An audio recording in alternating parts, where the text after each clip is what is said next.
ఇక్కడ నేను మీ అందరికీ ఒక మాట మనవి చేయదలుచుకున్నా. ఇక్కడి నుంచి ఈ చేవేళ్ల సభ నుంచి యావత్ తెలంగాణ రాష్ట్ర ప్రజలకు కూడా ఒక సందేశాన్ని ఇవ్వదలుచుకున్నా. రాజకీయాలు వస్తుంటాయి పోతుంటాయి, ఎన్నికలు కూడా వస్తూ ఉంటాయి పోతూ ఉంటాయి. కానీ ప్రజానీకానికి రాష్ట్ర ప్రభుత్వం అంటే ఒక ధీమా, ఒక ధైర్యం, మా ప్రభుత్వం ఉంది మమ్మల్ని ఆదుకుంటుందనేటువంటి ఒక విశ్వాసం అనేది ఉండాలి. ఎక్కడైనా ప్రజలు ప్రభుత్వం నుంచి కోరుకునేది అదే. ఒక ఆయన కొద్దిగా ఎక్కువ జరగచ్చు, ఒక ఆయన కొద్దిగా తక్కువ జరగచ్చు, కానీ యావత్తు రాష్ట్ర ప్రజానీకానికి ఉండాల్సింది ఒక ధీమా, ఒక ధైర్యం, ఒక ఆత్మవిశ్వాసం. మమ్మల్ని అన్ని విధాలా ఆదుకునే మా ప్రభుత్వం ఉంది అనేటువంటి ఒక గౌరవమైనటువంటి భావం ప్రభుత్వం ఎడల ఉండాలి. ఈ మధ్య ఎన్నికల్లో నేను చాలా సభలలో చెప్పినాను, ఓటు వేసే ముందే చాలా జాగ్రత్తగా ఆలోచించాలి, ఏమాత్రం దెబ్బ తగిలినా చాలా పెద్ద పొరపాటు అయిద్దని చెప్పినాను. సరే, ప్రజలలో కొంతమందికి కొన్ని రకాల ఆలోచనలు, కాంగ్రెస్ పార్టీ ఇచ్చినటువంటి అంతులేని హామీలు, ప్రలోభాలు, దానికి గురైన కొందరు కింది మీద చేస్తే ఈ రాష్ట్రంలో కాంగ్రెస్ ప్రభుత్వం వచ్చింది. 4 నెలలు గడిచి ఇప్పుడు 5వ నెల జరుగుతూ ఉంది.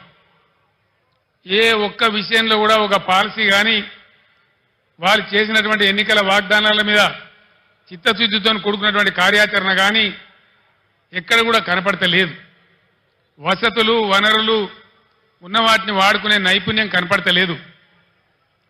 10 ఏళ్ల కింద మనం మర్చిపోయినటువంటి ఇబ్బందులు మళ్ళీ మన కళ్ళ ముందు కాపాడుతూ ఉన్నాయి. మీ అందరూ దయచేసి గమనించాలి. 15 సంవత్సరాలు పోరాటం చేసి మీ అందరి దీవెనతోని మద్దతుతోని ఆనాడు ఖమ్మం జైల్లో ఉండి అందించిన ఆరోగ్యం పాడైతే నిజాం ఆసుపత్రికి తరలించబడి 13వ రోజు దీక్ష చేరుకొని చచ్చిపోయే దిశకు పోయి సావు నోట్లో తలకాయ పెట్టి కూడా పోరాటం చేసి రాష్ట్రాన్ని మనం సాధించుకున్నాం. రాష్ట్రం వచ్చిన కొత్తలో చాలా ఇబ్బందికర పరిస్థితులు ఉండేవి. కరెంటు కోతలు, కాలిపోయే మోటార్లు, పేలిపోయే ట్రాన్స్ఫార్మర్లు, అందని సాగునీళ్లు, మంచినీళ్లు, చాలా ఇబ్బందులలో తెలంగాణ రైతాంగం చెట్టుకోవలు గుట్టకోవలు ఉన్నటువంటి పరిస్థితి ఉండేది. దాన్ని నివారించాలని కోడి రెక్కల కింద తన పిల్లలను కాపాడుకున్నట్టు రైతాంగాన్ని మనం కాపాడుకున్నాం.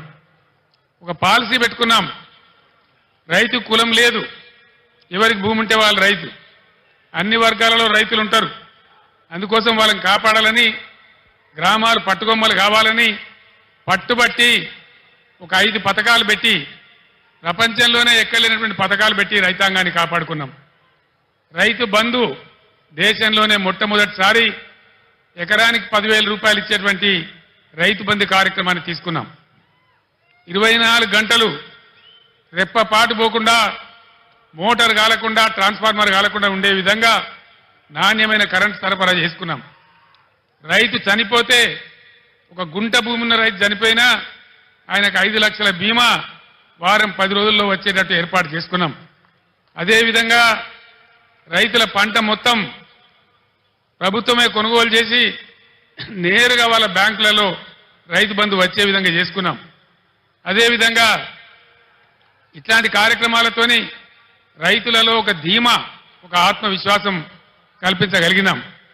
అంబేద్కర్ గారు, వెనుకబడిన తరగతుల గురించి పోరాటం చేసిన జ్యోతిబా పూలే గారు చూపించిన మార్గంలో గత 70 ఏళ్లలో లేనటువంటి 1100 గురుకుల పాఠశాలలు, వాటన్నిటిని జూనియర్ కాలేజీలుగా మార్చుకున్నాం.